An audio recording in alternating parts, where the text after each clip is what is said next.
Right. So, Shri Gurubhyo Namaha, Harihi Om, Namaste. Welcome to session 41 of the Sundarakandam learning series. In today's session, we shall start learning the 11th Sarga of the Sundarakandam. The 10th Sarga ended on an interesting note. Hanuman, after an exhaustive search through the inner quarters of Ravana's palace, saw many beautiful women lying there with their musical instruments in various states of disarray, and he also saw Ravana. He then went to a special bedchamber where he saw an extremely beautiful woman. Who was that woman? Mandodari. But thinking her to be Sita, he was delighted. Okay, he started jumping up and down in excitement, kissed his tail, was very thrilled with himself. This is where Valmiki stopped. Now we go to the 11th Sarga. Also, from 7th Sarga to 11th Sarga, the benefit, there is one benefit. Okay, so it is called Paradhara Apaharana Dosha Nivritti. So if, like for example, Ravana stole away the wife of Rama, and the dosha of thus coveting someone else's, spouse will go away by chanting these sargas 7 to 11. So says Uma Samhita. Okay, any kind of mental unchastity also can go away by chanting 7 to 11 sargas. Now let's learn the shloka. Avadhuya chatam buddhim avadhuya chatam buddhim बभूवावस्थितस्तदा बभूवावस्थितस्तदा जगाम चापरां चिन्तां जगाम चापरां चिन्तां सीतां प्रति महाकपिः सीतां प्रति महाकपिः line by line. Avadhuya chatam buddhim babhuvavasthitastada. Avadhuya chatam buddhim babhuvavasthitastada. Jagama chaparam chintam सीतां प्रति महाकपिः जगाम चापरां चिन्तां सीतां प्रति महाकपिः together avadhuya chatam buddhim babhuvavasthitastada जगाम चापरां चिन्तां सीतां प्रति महाकपिः. Okay, any doubts in the chanting? Okay, if you have, just interrupt me anytime and ask. So let us look at the Anvaya and the meaning. Okay, Chintam Jagama, engaged in thought. Now Hanuman reassesses the situation. Okay, Mahakapihi, the great Hanuman, Tada, then, Tam Buddhim Avadhuya. Here, Buddhi means resolution or some kind of a thought. Buddhi does not mean intellect. Tam Buddhi means Tam Matim. That idea, that thought. Avadhuya. He rejected. What thought did he reject? Oh, how could I think she is Mandodari? So she is Sita. So immediately he rejected that thought. Avasthitaha babhuva. Now he stood and reassessed for a minute. Sitam prati. Regarding Sita. Aparam chintam. Again, another thought. Jagama. He engaged in.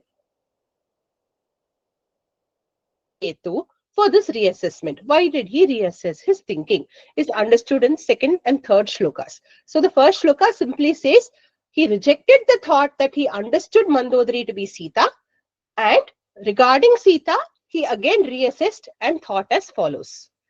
Okay, so now we'll go to shloka number 2 and 3 that we'll learn together.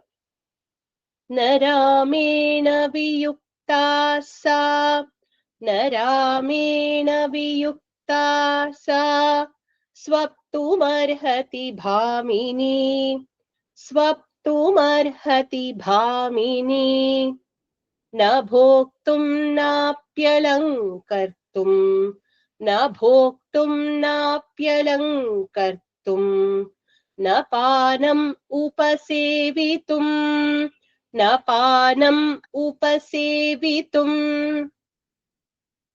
न रामेण वियुक्ता सा स्वप्तुमर्हति भामिनी न रामेण वियुक्ता सा स्वप्तुमर्हति भामिनी न भोक्तुं नाप्यलङ्कर्तुं न पानम् उपसेवितुं न भोक्तुं नाप्यलङ्कर्तुं न पानम् उपसेवितुं. Together. न रामेण वियुक्ता सा स्वप्तुमर्हति भामिनी न भोक्तुं नाप्यलङ्कर्तुं न पानम् उपसेवितुम्. I know the meaning must be flashing before your eyes as you're reading this. It's quite easy Sanskrit only. नान्यं नरमुपस्थातुं नान्यं नरमुपस्थातुं सुराणामपि चेश्वरम् सुराणामपि चेश्वरम् न हि रामसमः कश्चित्. We'll break it. कश्चित् विद्यते. न हि रामसमः कश्चित् विद्यते त्रिदशेष्वपि विद्यते त्रिदशेष्वपि विद्यते त्रिदशेष्वपि अन्येयम् इति निश्चित्य अन्येयम् इति निश्चित्य पानभूमौ चचारसः पानभूमौ चचारसः नान्यं नरमुपस्थातुं सुराणामपि चेश्वरम् नान्यं नरमुपस्थातुं सुराणामपि चेश्वरम् न हि रामसमः कश्चित् विद्यते त्रिदशेष्वपि न हि रामसमः कश्चित् विद्यते त्रिदशेष्वपि अन्येयम् इति निश्चित्य पानभूमौ चचारसः अन्येयम् इति निश्चित्य पानभूमौ चचारसः. Together. नान्यं नरमुपस्थातुं सुराणामपि चेश्वरम् न हि रामसमः कश्चित् विद्यते त्रिदशेष्वपि अन्येयम् इति निश्चित्य पानभूमौ चचारसः. Any doubts? Tridasheshvapi. I hope you got that word right. Anyeyam iti nischitya. Okay. Now let us see the meaning of all these 5 lines put together. Saha pana bhumau chachara. Saha Hanuman. Pana bhumau. The banquet hall. Pana bhumi. Pana means to eat and drink. Bhumi means place. So pana bhumi refers to banquet hall. Chachara. He roamed around. Why? Sa bhamini. That lovely lady. Who's that lovely lady? Sita. Okay, here Bhamini does not refer to Mandodari whom he saw sleeping in the bedchamber, but Bhamini, the beautiful woman, here refers to Sita Mata. Ramena viyukta swaptum na arhati. Everywhere this word na arhati we should keep adding from Shloka 2. Ramena viyukta, separated from Rama. Swaptum na arhati. She will not be able to sleep. How did he see Mandodari? Blissfully sleeping. How can Sita Mata be blissfully sleeping? That is the first clue. Bhoktum na arhati. She cannot bring herself to eat food. Alankartum api na arhati. She cannot bring herself to ornament herself so beautifully, separated from her husband. So that lady was glowing with her ornaments. Her ornaments were actually lighting up that whole bedchamber, as we noticed in the previous Sarga. So obviously, Sita Mata cannot ornament herself so beautifully without Rama. Na panam upasevitum arhati. Nor will she be able to drink anything. Suranam Ishwaramapi anyam naram upasthatum na arhati. Even if he were the lord of the devas, Suranam Ishwaram refers to Indra. Even if he were the lord of the devas, anyam naram, another man, upasthatum, to approach, na arhati. She will not be able to approach, she will not approach any woman, any man, sorry, even if he be the lord of the devas. Nahi Rama sama kaschit tridasheshu api vidyate. Certainly, indeed, equal to Rama. Rama samaha kaschit, anyone. Tridasheshu api, in among the Tridashaha, na vidyate, are not found. Who are Tridashaha? Does anyone know?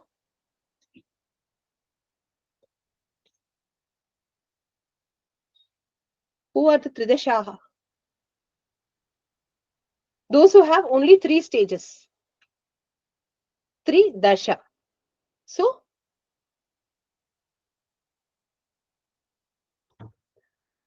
they have childhood, they have adolescence, and then they have youth. The 4th stage, Jara or old age, is missing. Who are they?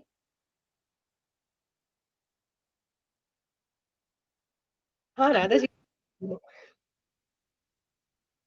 Radhaji, please do tell. You're on mute. Devas, Devas. yeah, Gandharva, Yaksha, those people. Really, Devas only. Devas. Gandharvas also have other issues. They don't have perfect youth and beauty and things like that. Whereas Devas are the ones who always enjoy eternal youth. They have childhood, adolescence, and youth, but no old age. That is why they are called Tridashaha. The Devas are called Tridashaha. So what happens at the end of their lifespan? They don't grow old and die like the mortals. They are not Martyaha. That is why they are called Amaraha, because they don't die like human beings. Whereas human beings are called Martyaha, those who die. And our Loka, Bhuloka, is called Martyaloka. Theirs is Amaras. They are Amaras. So for them, there is no death. In the sense of the human being death, they do not face. But even they have an end of their lifespan. What happens at the end of their lifespan? They simply cease to be. And then they take another form. Okay, they may even be born as humans. Once there, Kshine Punye Martyalokam Vishanti. It could happen even to the Devas. Anybody can fall back into the Bhuloka. So even among the Devas, there is nobody equal to Rama, says Hanuman. This is not just Stuti Arthe. This is not just to praise Rama, but for him, it is a fact. It is indeed a fact, because in terms of all the qualities, if you see how Valmiki lists out the qualities of Rama, every quality of his, among men, he is the foremost. Even among the Devas, to find somebody like him is impossible. So that is why he says, nobody like Rama exists even among the Devas. Iyam, she, that is Sita, not Sita, Mandodari, Anya, iti nischitya, is someone else, so thinking or so resolving. Saha, Hanuman, Pana Bhumau, banquet hall, which Chachara, roamed around. Vichachara. Basically, it means he started now looking afresh for Sita Mata. in the banquet hall, having resolved in his mind that the sleeping woman was not Sita. Okay, that is the meaning of this second and third shloka put together. So it gives us a reason for why he reassessed his earlier resolution. Kridite. Now, what is he seeing in the banquet hall is mentioned. Kriditena para klanta. Kriditena para klanta. गीतेन च तथा पराः गीतेन च तथा पराः नृत्येन चापराः क्लान्ताः नृत्येन चापराः क्लान्ताः पानविप्रहतास्तथा पानविप्रहतास्तथा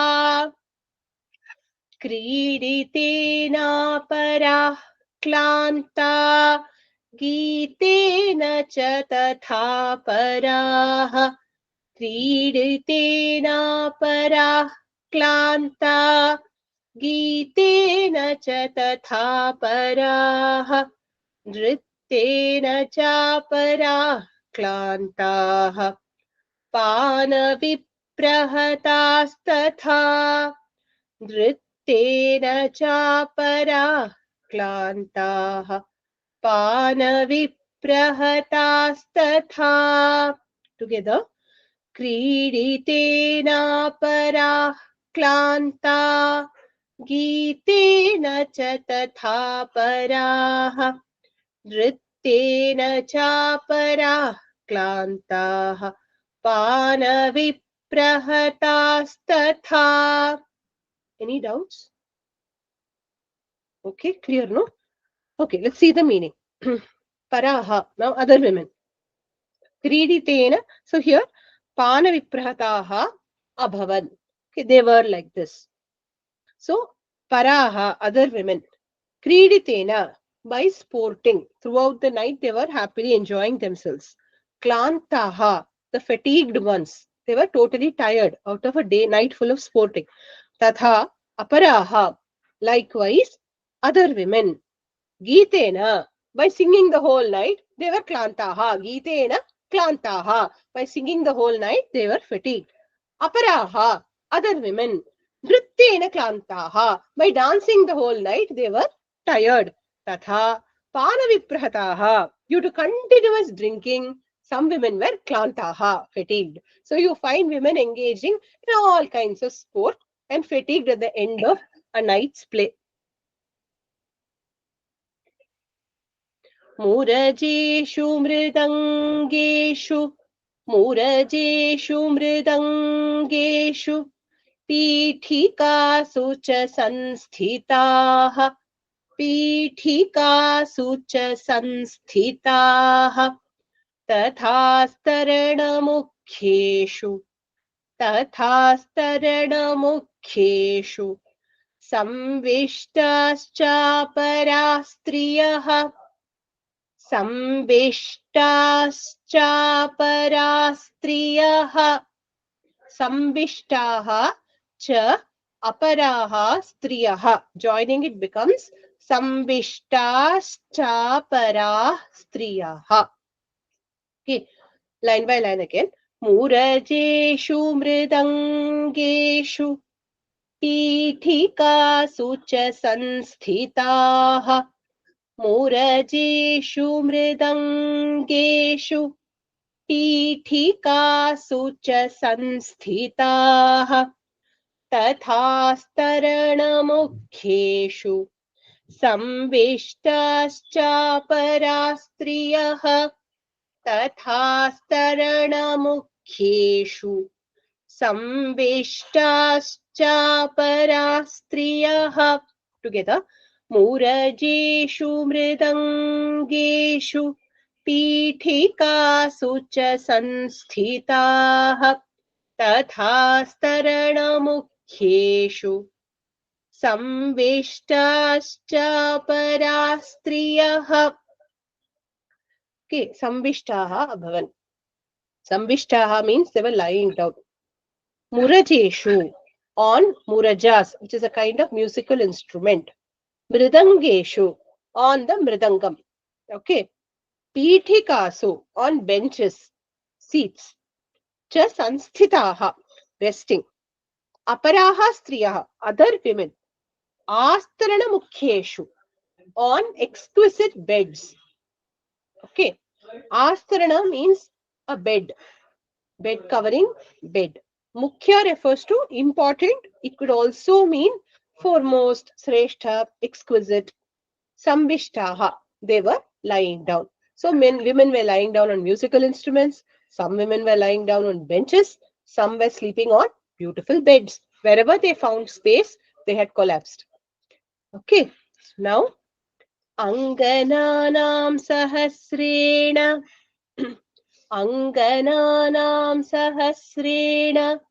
भूषितेन विभूषणैः भूषितेन विभूषणैः रूपसल्लापशीलेन रूपसल्लापशीलेन युक्तगीतार्थभाषिणा युक्तगीतार्थभाषिणा अङ्गनानां सहस्रेण भूषितेन विभूषणैः अङ्गनानां सहस्रेण भूषितेन विभूषणैः रूपसल्लापशीलेन युक्तगीतार्थभाषिणा रूपसल्लापशीलेन युक्तगीतार्थभाषिणा टुगेदर अङ्गनानां सहस्रेण भूषितेन विभूषणैः रूपसल्लापशीलेन युक्तगीतार्थभाषिणा. Next look also we will take and then do the Anvaya. देशकालाभियुक्तेन देशकालाभियुक्तेन युक्तवाक्याभिधायिना युक्तवाक्याभिधायिना रताभिरतसंसुप्तम् रताभिरतसंसुप्तम् ददर्श हरियूथपः ददर्श हरियूथपः line by line. देशकालाभियुक्तेन युक्तवाक्याभिधायिना रता okay देशकालाभियुक्तेन युक्तवाक्याभिधायिना रताभिरतसंसुप्तम् ददर्श हरियूथपः ददर्शः श्रीरताभिरतसंसुप्तम् ददर्श हरियूथपः टुगेदर देशकालाभियुक्तेन युक्तवाक्याभिधायिना रताभिरतसंसुप्तम् ददर्श हरियूथपः. Once more. देशकालाभियुक्तेन युक्तवाक्याभिधायिना रताभिरतसंसुप्तम् ददर्श हरियूथपः. Now let us see the Anvaya. Hariyuthapaha Dadarsha. The leader of the band of monkeys saw. What did he see? Now the qualities of the women are mentioned in 6 and 7. So far we've only seen them senseless, lying senseless after a night's play. Here now the qualities are mentioned. Vibhushanaihi bhushitena.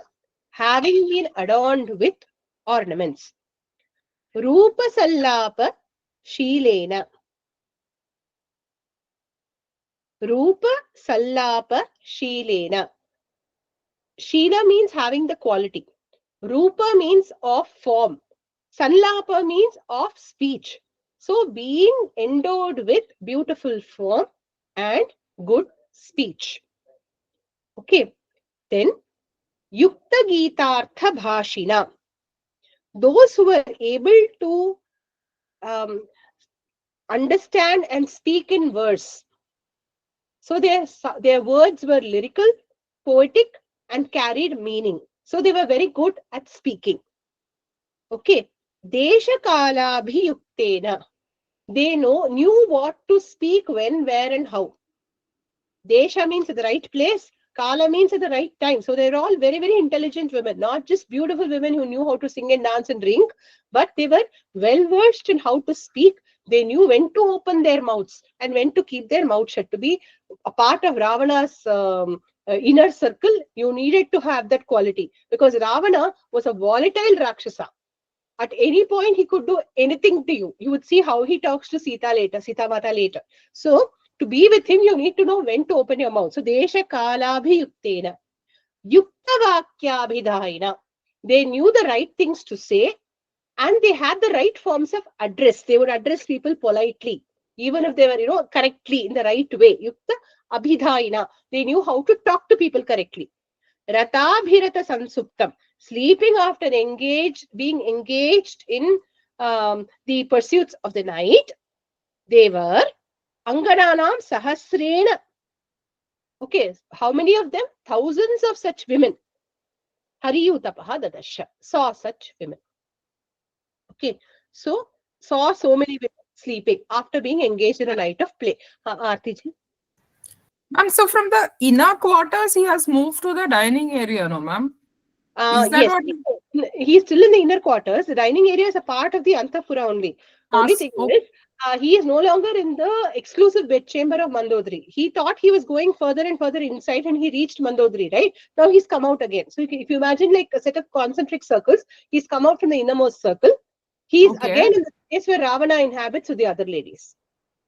So that's why he's able to see all this. Okay. Yes, again he sees the women. Here, how is he seeing all their qualities? Like we saw earlier, all the things which are running through his mind and all the qualities of the women also are known to Valmiki, which is why it's a combination of both that Valmiki conveys in these verses. Otherwise, sleeping women like Shashwata and Joshika would immediately catch and ask, how did he know that these sleeping women were well versed in speech? So, because Valmiki knew what was going on in their minds, that's all. And what they were like, sorry. That is all.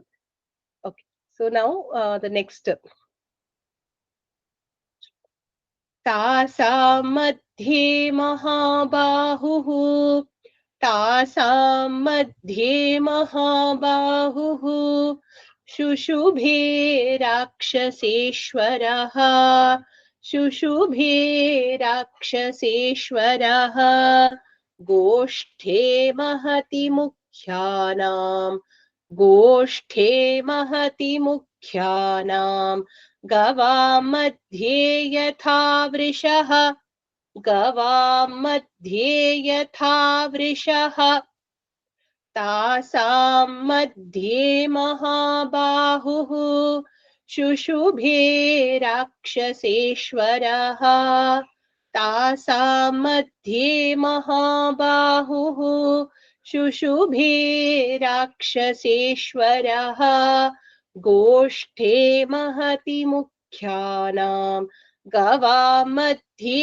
यथा वृषः गोष्ठे महति मुख्यानां गवां मध्ये यथा वृषः together तासां मध्ये महाबाहुः शुशुभे राक्षसेश्वरः गोष्ठे महति मुख्यानां गवां मध्ये यथा वृषः. So Shushubhe is the verb. Somebody shone brilliantly. Who? Tasam madhye. In their middle. Tasam, Strilinga padam. Of these women. Among these women. Madhye, in their middle. Mahabahu Rakshaseshwaraha. A mighty shouldered Lord of the Rakshasas, Ravana. Mahati Goshthe. In a large Goshtha refers to a cowshed or a barn. Gavam madhye, among the cows. Vrishaha iva, like a bull. Shushubhe. Like how the bull would stand out amongst a herd of cows, Ravana stood out among these beautiful women in the banquet hall. Okay, that is being described. Ravana is, because now it means to say that he saw Ravana. Sarakshasendrashushubhe, Sarakshasendrashushubhe, Tabhih parivritasvayam, Tabhih parivritasvayam, Karenubhir yatharanye, Karenubhir yatharanye, Parikirno mahatvipaha, परिकीर्णो महाद्विपः सराक्षसेन्द्रशुशुभे ताभिः परिवृतः स्वयं सराक्षसेन्द्रशुशुभे ताभिः परिवृतः स्वयं करेणुभिर्यथारण्ये परिकीर्णो महाद्विपः करेणुभिर्यथारण्ये परिकीर्णो महाद्विपः. Together. सराक्षसेन्द्रशुशुभे ताभिः परिवृतः स्वयं करेणुभिर्यथारण्ये परिकीर्णो महाद्विपः. Any doubts in the chanting?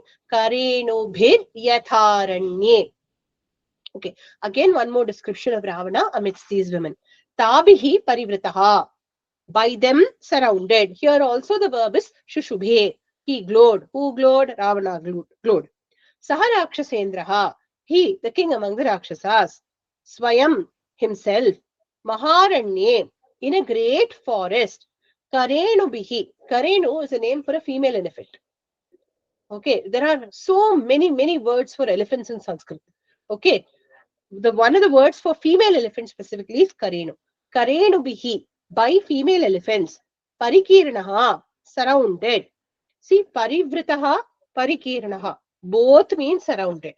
Okay, parivritaha, surrounded and covered. Parikiranaha, surrounded in a scattered way. That is a difference. Okay.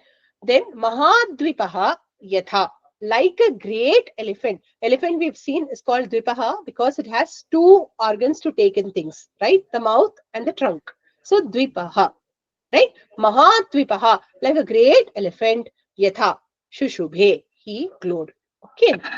So he glowed like a mighty elephant among a herd of female elephants. सर्वकामैरुपेताञ्च सर्वकामैरुपेताञ्च पानभूमिं महात्मनः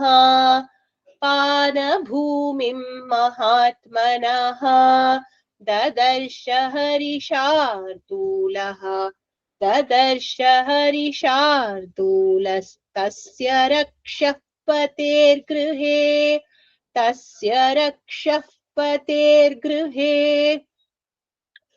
सर्वकामैरुपेताञ्च पानभूमिं महात्मनः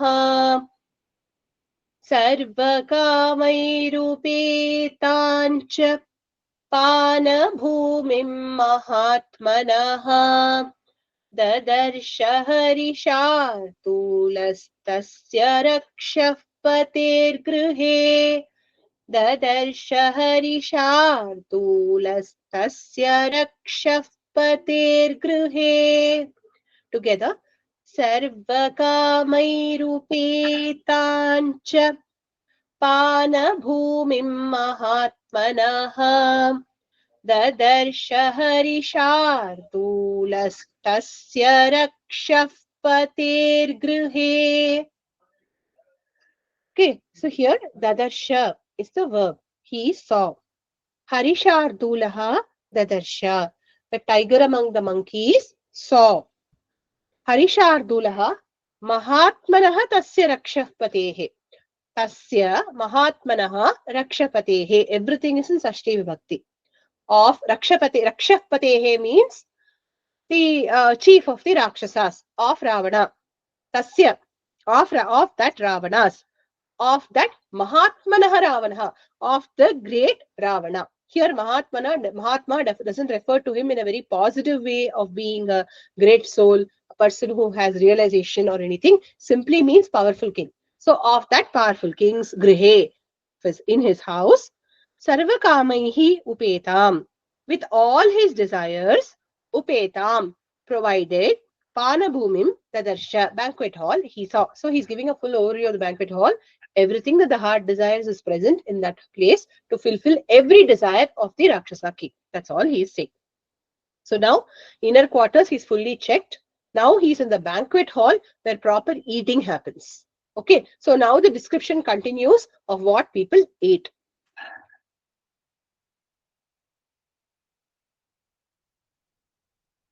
As expected, full Rakshasa food only.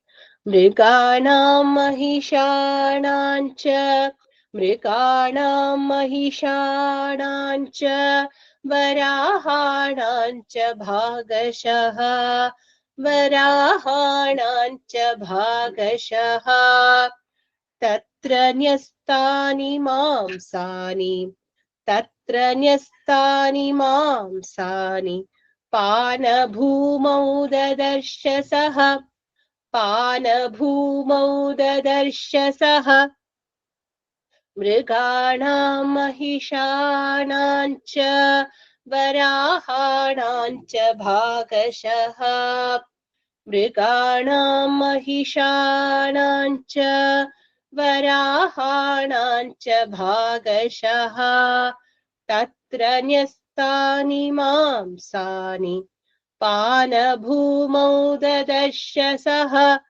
तत्र न्यस्तानि मांसानि पानभूमौ ददर्श सः together मृगाणां महिषाणां च वराहाणां च भागशः तत्र न्यस्तानि मांसानि पानभूमौ ददर्श सः Saha dadarsha.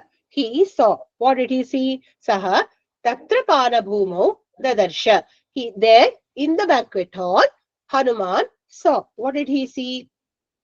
Bhakashaha nyastani mriganancha mahishanam chavarahanam mamsani dadarsha. Bhagashaha nyastani. Well portioned and placed. So cut into different portion sizes and placed. Mriganam, venison, Mahishanam, buffalo meat, Varahanam, pork, mamsari. All these he saw. Okay. I was hoping that we will learn the name of carrot, brinjal, beans and all. No such hope. You will only learn the meaning of all kinds of meats in the next few shlokas. Okay. No sattvic food at all.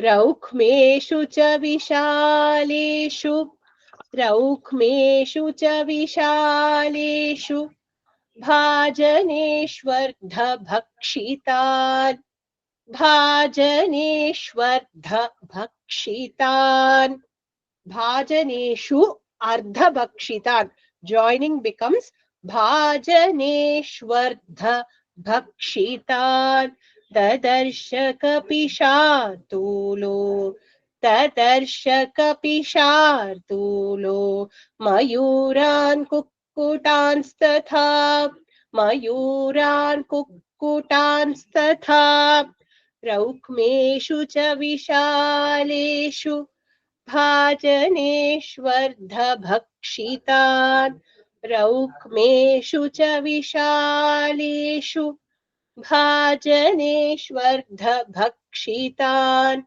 ददर्श कपिशार्दूलो मयूरान् कुक्कुटांस्तथा ददर्श कपिशार्दूलो मयूरान् कुक्कुटांस्तथा together रौक्मेषु च विशालेषु भाजनेष्वर्धभक्षितान् ददर्श कपिशार्दूलो मयूरान् कुक्कुटांस्तथा. Kapishardulah Dadarsha. The tiger among the monkeys saw. Raukmeshu Vishaleshu Bhajaneshu. Raukma is another word for gold. Okay, so one more new word we are seeing here. See, Raukmeshu, of made of gold, of so golden. Vishaleshu, in golden, large size. Vishala, large. In golden, large sized. Bhajaneshu, in large golden, large sized golden vessels. Bhajana refers to vessel. Ardhabhakshitan, half eaten. Mayuran, peacocks. Tatha, kukkutan, roosters, chicken. Tadarsha, he saw. Here you can imagine bones sticking out, half eaten meat looking ugly. Okay, the next shloka. Varaha gridhran sukritan, Varaha gridhran sukritan, Dadhi sauvachalayutan, Dadhi sauvachalayutan, Shalyan mrigamayuranscha, Shalyan mrigamayuranscha, Hanumananvavaikshyata, Hanumananvavaikshyata, Varaha gridhran sukritan, Dadhi sauvachalayutan, Varaha gridhran sukritan, Dadhi sauvachalayutan, Shalyan mrigamayuranscha, Hanumananvavaikshyata, Shalyan mrigamayuranscha,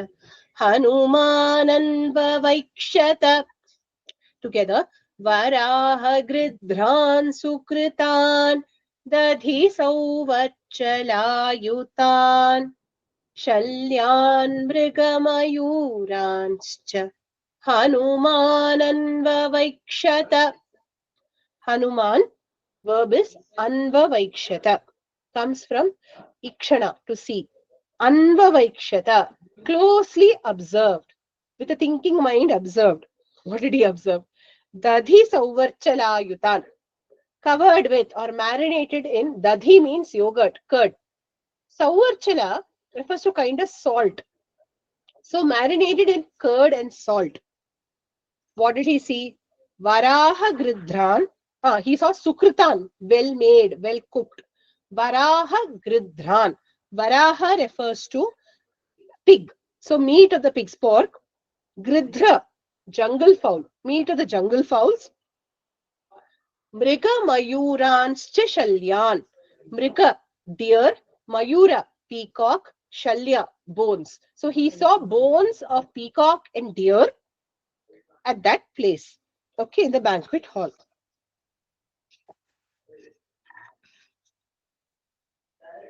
Next shloka. If there are any doubts, just stop and ask me. It's just all kinds of meat. Krakattan vividhan siddhan. Krakattan vividhan siddhan. Chakoran ardhabhakshitan. Chakoran ardhabhakshitan. Because of sandhi, no? Siddhan, chakoran will become siddhan chakoran. So we should say that there. Okay.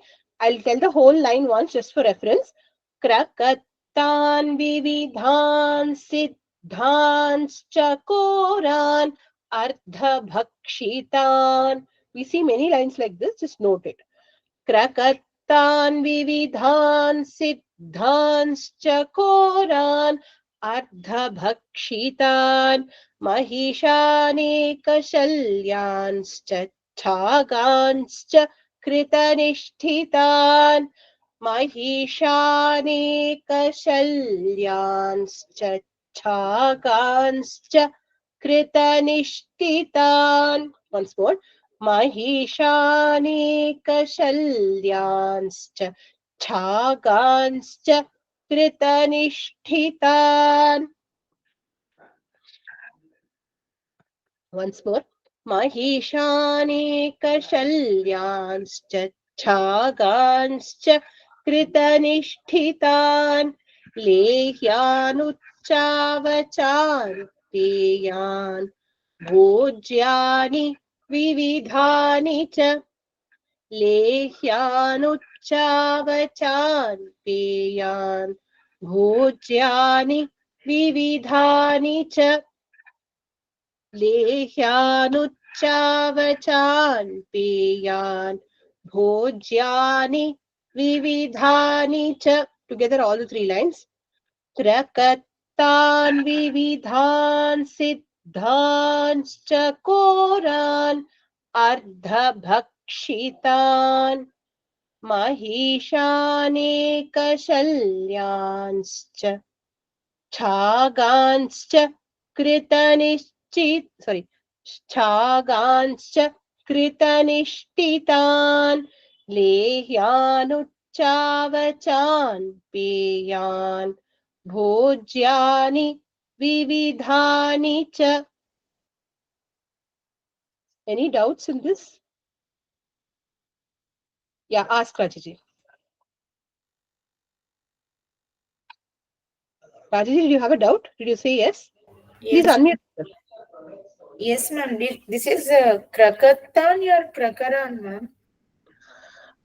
What does it say in the Giri book? Krakaran. Krakaran or Krakattan? In Giri book? Krakattan. Gita Press, it is Krakaran, ma'am. Okay. Krakatta, Krakara. Krakara means foul. Krakatta also is off foul. So basically same meaning only is there. So you can say Krakatta, not wrong. And That, even in the tell me. even in the 12th one also, it is Harishardula or Kapishardula, ma'am. Don't worry. Kapi, Hari, same. Both are Hari same, equal ma'am. to monkey only. There and all, don't worry. Many such variations you will find between Gita and Giri.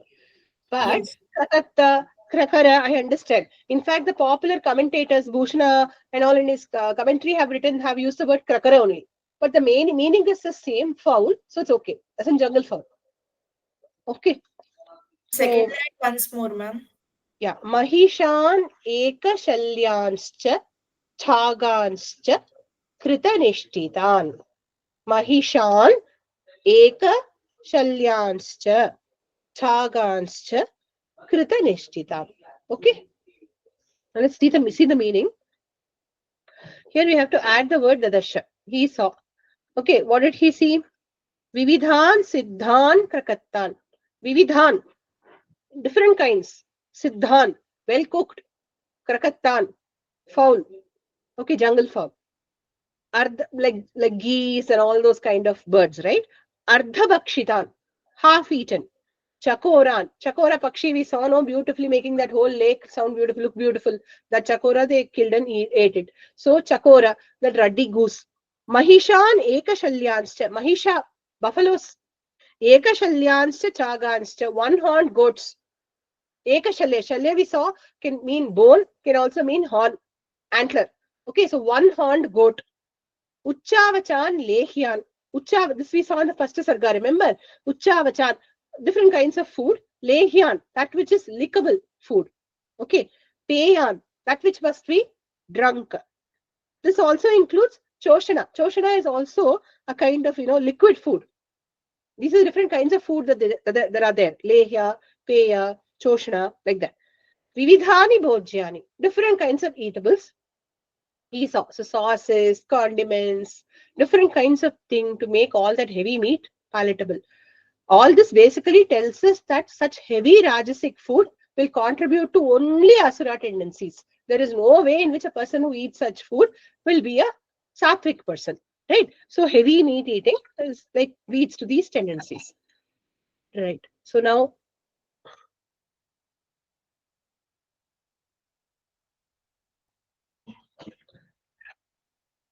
the next two shlokas we will take together for the Anvaya. Tatham lalavanottam saihi तथां ललवणोत्तंसैः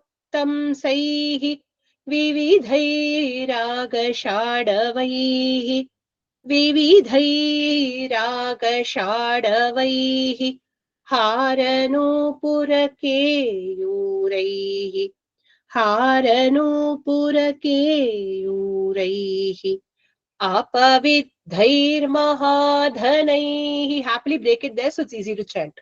केयूरैः अपविद्धैः अपविद्धैर्महाधनैः तथाम्ललवणोत्तंसैर्विविधैर्रागषाढवैः तथाम्ललवणोत्तंसैर्विविधैरागषाढवैः हारनूपुरकेयूरैरपविद्धैर्महाधनैः हारनूपुरकेयूरैः अपविद्धैर्महाधनैः. Together. तथाम्ललवणोत्तंसैर्विविधैरागषाढवैः हारनूपुरकेयूरैरपविद्धैर्महाधनैः. We'll see the next shloka also and then see the meaning. पानभाजनविक्षिप्तैः पानभाजनविक्षिप्तैः फलैश्च विविधैरपि फलैश्च विविधैरपि कृतपुष्पोपहारा भूः कृतपुष्पोपहारा भूरधिकम्. So when I split it, I have to say bhuhu, but I won't have time to split it. So I will say krita pushpopahara bhuradhikam pushyati shriyam adhikam pushyati shriyam. When you do pratipada, it will be bhuhu adhikam. Joined becomes bhur adhikam. Line by line. Panabhajana vikship फलैश्च विविधैरपि पानभाजनविक्षिप्तैः फलैश्च विविधैरपि कृतपुष्पोपहारा भूरधिकम् पुष्यति श्रियम् कृतपुष्पोपहारा भूरधिकम् पुष्यति श्रियम्. Together. पानभाजनविक्षिप्तैः फलैश्च विविधैरपि कृतपुष्पोपहारा भूरधिकम् पुष्यति श्रियम्. Okay, now let's see the meaning. Pushyati is the verb. Pushyati comes from push dhatu, to look splendid, to look replete, complete, splendid. Tatha, likewise, from the first shloka, tatha comes. From the previous shloka, tatha comes. Likewise, amla lavanottam sehi, seasoned with amla, sour, lavana, salt, seasoned with sour and salty ingredients, vividhaihi raga shadavaihi, different kinds of syrups. Okay, liquids. Apavidhaihi mahadhanaihi, with discarded mahadhanaihi, expensive. Haranupura keyuraihi. See, what happened was people were eating and drinking. So they had removed their hara, their ornaments, their anklets, their armbands. All these things they had removed. So with all these, they kept it carelessly on the dining table. What happened because of that? The vessels which were holding these syrups got upturned. And pana bhajana vikshiptaihi, with spilled drinks from the vessels, from full glasses. Vividhaihi phalaihi cha, with different kinds of fruits. So this is how the table appeared. People had carelessly cast their ornaments everywhere. The drinking glasses had upturned. It had fallen on the syrups. It had all splashed on the fruits which were there. And krita pushpopaharaha, with offerings of flowers. There were many flowers decorating the place. Even on those flowers, things had fallen. Bhuhu adhikam shriyam pushyati. Okay, the earth appeared even more replete, even more beautiful. Essentially, what happened? People had carelessly spilled things everywhere, and the earth appeared rich with offerings of fruit, flowers, and spilt drink. Okay, Raga Shadava is Raga Shadava says, no, Raga Shadava refers to a particular kind of syrup. Um, Not that it is really relevant to Valmiki Ramayana, but I still thought I'll share the ingredients of this Raga Shadava. It's quite an exquisite thing to make, especially during winter. It has the juice of grapes. It has the juice of grapes mixed with pomegranates and many other winter fruits. And then half-ripe mangoes also added. And it is all seasoned with cardamom and ginger. So it's like your mulled wine. Okay, so with a lot of fruits and with a lot of spices in it. So this is also called as khandava when it becomes thickened. Okay, from where probably the word khandasari comes. Okay, so now we go to the next shloka. I hope the meaning is clear. Essentially, everything had been split and fallen down, and it all looked as if it was decorating the ground. Tatra tatra cha vinyastaihi, tatra tatra cha vinyastaihi, sushlishtai shayanasanaihi, सुश्लिष्टैः शयनासनैः पानभूमिर्विनावन्निम् पानभूमिर्विनावन्निम् प्रदीप्तेवोपलक्ष्यते प्रदीप्तेवोपलक्ष्यते तत्र तत्र च विन्यस्तैः सुश्लिष्टैः शयनासनैः तत्र तत्र च विन्यस्तैः सुश्लिष्टैः शयनासनैः पानभूमिर्विनावन्निम् प्रदीप्तेवोपलक्ष्यते पानभूमिर्विनावन्निम् प्रदीप्तेवोपलक्ष्यते together तत्र तत्र च विन्यस्तैः सुश्लिष्टैः शयनासनैः पानभूमिर्विनावन्निम् प्रदीप्तेवोपलक्ष्यते. Upalakshate is a verb. It seemed. Panabhumihi upalakshate. The banquet hall seemed to be. How? Tatra tatra vinyastaihi. Tatra tatra means here and there. Vinyastaihi means arranged. It could be carelessly or arranged well, but here the word suslishtahi means beautifully arranged, neatly planned. Shayanasanaihi, beds, with beds. Vinavannim pradipta eva upalakshyate. Without fire, it seemed to be glowing. So essentially what in that banquet hall, what was there? Lot of half-eaten food, well-eaten food, spilt drink, ornaments strewn here and there.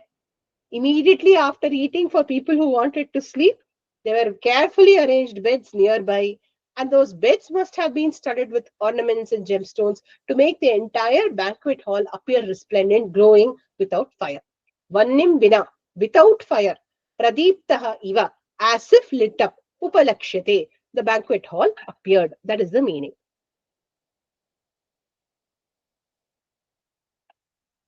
Bahuprakareirvividhaihi, bahuprakareirvividhaihi, varasanskara sanskritaihi, varasanskara sanskritaihi, मांसैः कुशलसंयुक्तैः मांसैः कुशलसंयुक्तैः पानभूमिगतैः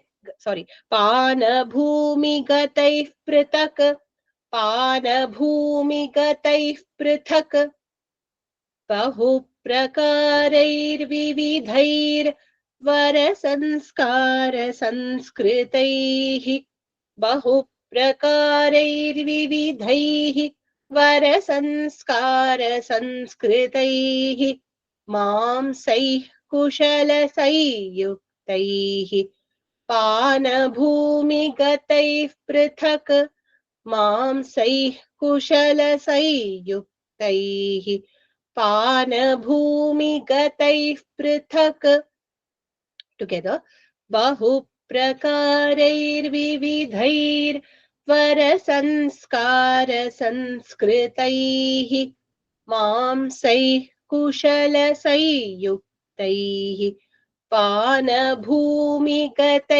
पृथक् बहुप्रकारैः विविधैः. Okay, here there is no verb, na? So we add the word dadarsha. Who? Hariyutapaha dadarsha. Hanuman dadarsha. Bahuprakaraihi vividhaihi.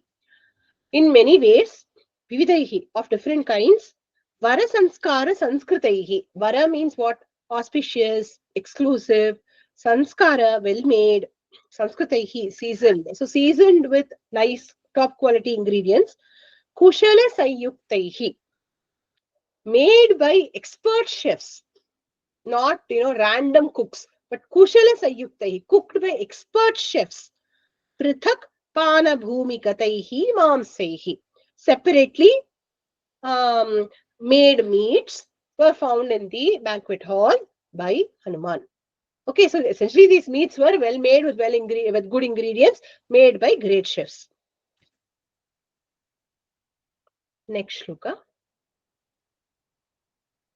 दिव्याः प्रसन्नाः विविधाः दिव्याः प्रसन्ना विविधाः सूराः कृतसूरास्तथा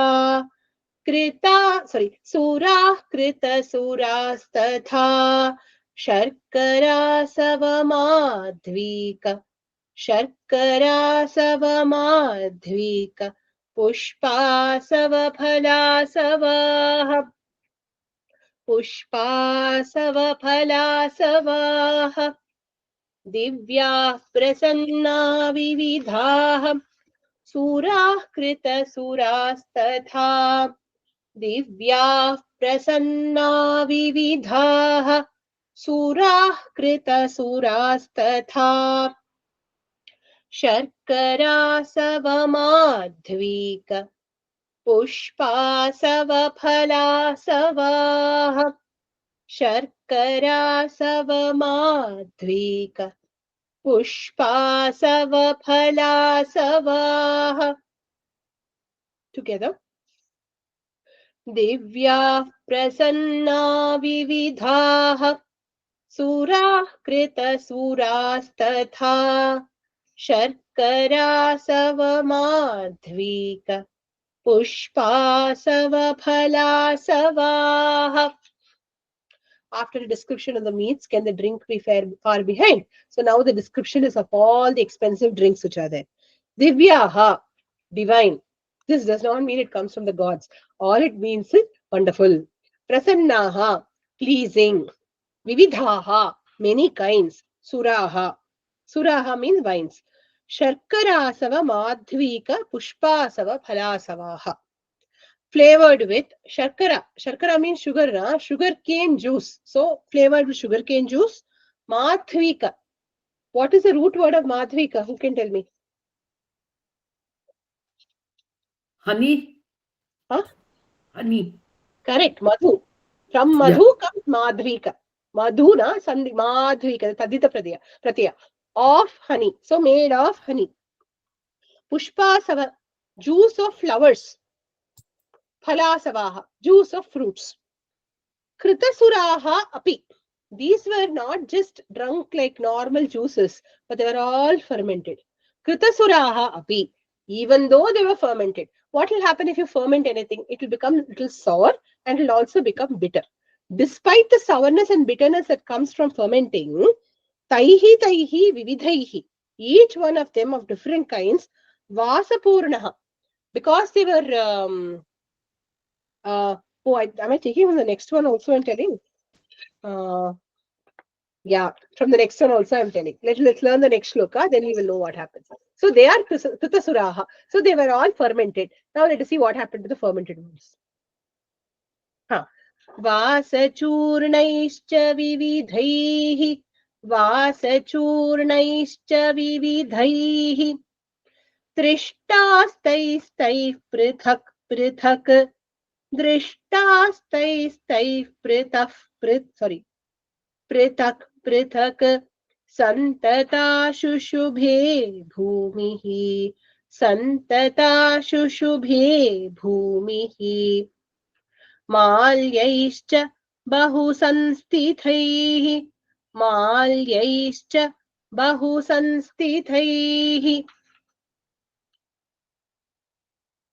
So, okay. वासचूर्णैश्च विविधैः दृष्टास्तैस्तैः पृथक् पृथक् सन्तता शुशुभे भूमिः माल्यैश्च बहुसंस्थितैः सन्तता शुशुभे भूमिर्माल्यैश्च बहुसंस्थितैः.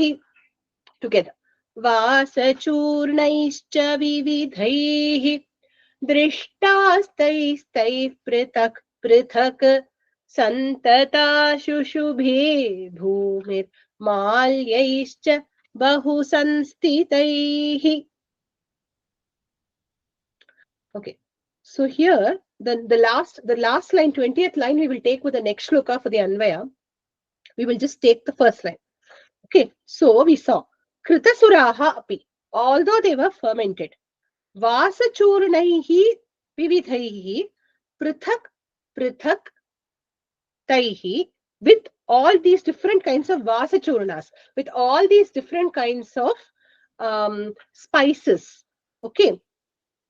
They were delicious to taste. Vividhaihi drishtaha. They appeared. They were tasty. They were delicious with addition of a lot of spice powders. Now from Santata Shishubhe till the 21st shloka, we have to take the Anvaya together. Hiranmayaischa vividhaihi. Hiranmayaischa vividhaihi. Bhajanai spatikairapi. भाजनैः स्फाटिकैरपि जाम्बूनदमयैश्चान्यैः जाम्बूनदमयैश्चान्यैः करकैरभिसंवृताः करकैरभिसंवृताः हिरण्मयैश्च विविधैर्भाजनैः स्फाटिकैरपि हिरण्मयैश्च विविधैर्भाजनैः स्फाटिकैरपि जाम्बूनदमयैश्चान्यैः करकैरभिसंवृताः जाम्बूनदमयैश्चान्यैः करकैरभिसंवृताः. Together. हिरण्मयैश्च विविधैर्भाजनैः स्फाटिकैरपि जाम्बूनदमयैश्चान्यैः करकैरभिसंवृताः. Shamlaji, is there a Pathaveda? करकैरभिसंवृताः वा इल्ल वेरु संवृता? Samvritaha, actually, but Samvrita Sandhi kuda varadu. Samvritaha nu irukkanum.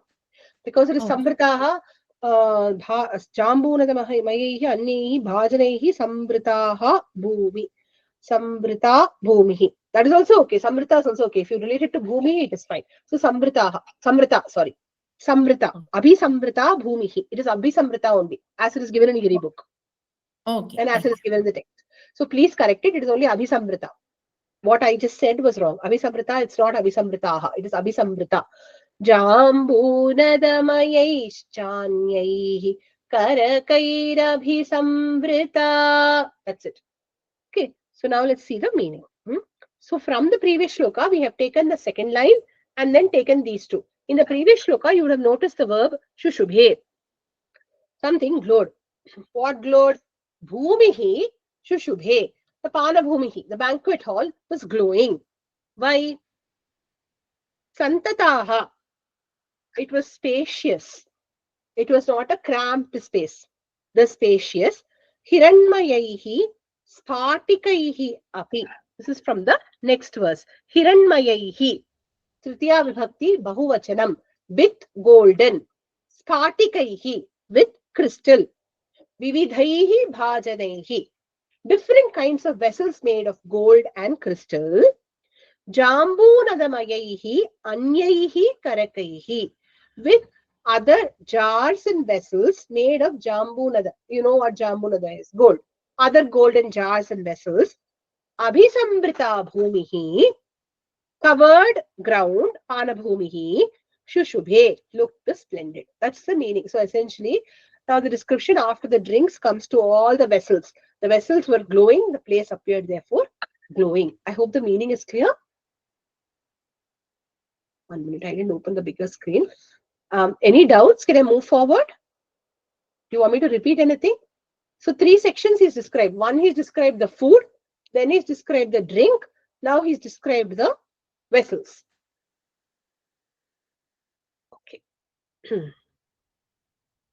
राजतेषु च कुम्भेषु राजतेषु च कुम्भेषु जाम्बूनदमयेषु च जाम्बूनदमयेषु च पानश्रेष्ठं तथा भूरि पानश्रेष्ठं तथा भूरि कपिस्तत्र ददर्श सः कपिस्तत्र ददर्श सः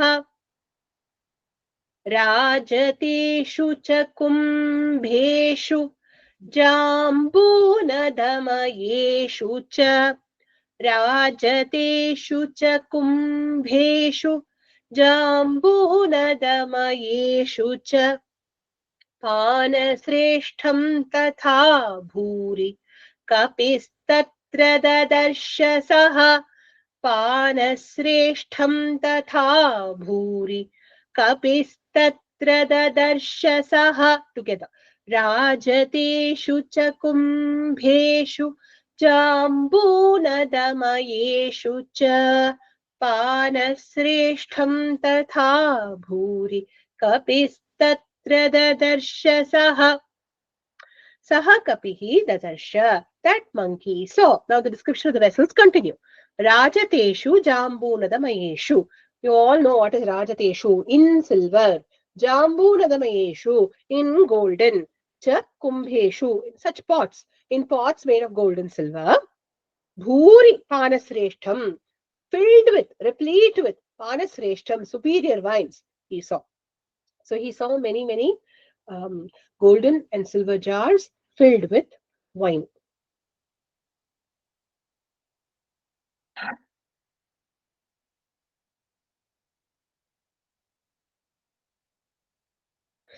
Sopashyachhatakumbhani Sopashyachhatakumbhani Shidhormanimayani cha Shidhormanimayani cha Rajatani cha Purnani Rajatani cha Purnani Bhajanani Bhajanani Mahakapihi Bhajanani Mahakapihi Sopashyachhatakumbhani Shidhormanimayani cha Sopashyachhatakumbhani Shidhormanimayani cha Rajatani cha Purnani Bhajanani Mahakapihi Rajatani cha Purnani Bhajanani Mahakapihi. Together. Sopashyachhatakumbhani Shidhormanimayani cha Rajatani cha Purnani Bhajanani Mahakapihi. Saha Mahakapihi apashyat. That great monkey saw. Apashyat is there in the first verse, first part. Saha apashyat. So pashyat chhatakumbhani is broken up as Saha apashyat shatakumbhani. Because of sandhi, no, that sh becomes ch. Should not get confused, thinking it's something starting with ch. It's actually starting with sh. Shatakumbha. Okay, Saha Mahakapihi. Shidhoho, of wine. Shidhu means wine. This was new to me. Shidhu means wine. Shidhoho, of wine. Shatakumbhani, golden. Manimayani, inlaid with gems. Rajatani, of silver. Chapurnani, Rajatani, silver. Chapurnani, filled. Bhajarani, vessels. Apashyat, he saw. So the monkey saw vessels filled to the brim. The vessels were made of gold, studded with gems. Some were made of silver. They were all replete with superior wine. Now, why is so we'll finish this and then we will see that question.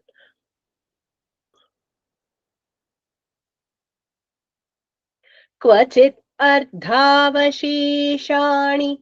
क्वचित् अर्धावशेषाणि क्वचित् पीतानि सर्वशः क्वचित् पीतानि सर्वशः क्वचिन्नैव प्रपीतानि क्वचिन्नैव प्रपीतानि पानानि सददर्शः पानानि सददर्शः क्वचित् अर्धावशेषाणि क्वचित् पीतानि सर्वशः क्वचित् अर्धावशेषाणि क्वचित् पीतानि सर्वशः क्वचिन्नैव प्रपीतानि पानानि सददर्शः क्वचिन्नैव प्रपीतानि पानानि सददर्शः together क्वचित् अर्धावशेषाणि क्वचित् पीतानि सर्वशः क्वचिन्नैव प्रपीतानि पानानि सददर्शः. So here meaning Saha Dadasha, he saw. Kvachit Ardha Avasheshani. Kvachit means in some places. Ardha, half. Avasheshani, remaining. Kvachit, in some place. Sarvashaha Pitani, completely drained. Kvachit, some places. Naiva Prapitani, completely untouched. Not even a little has been drunk. Panani, drinks. Tadasha, he saw such drinks.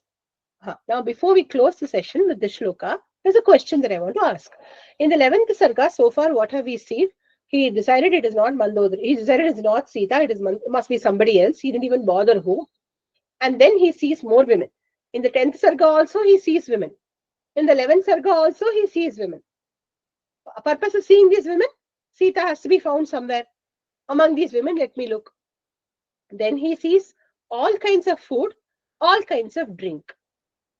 Okay, what do you think is the underlying reason why Valmiki is making a note of this specifically?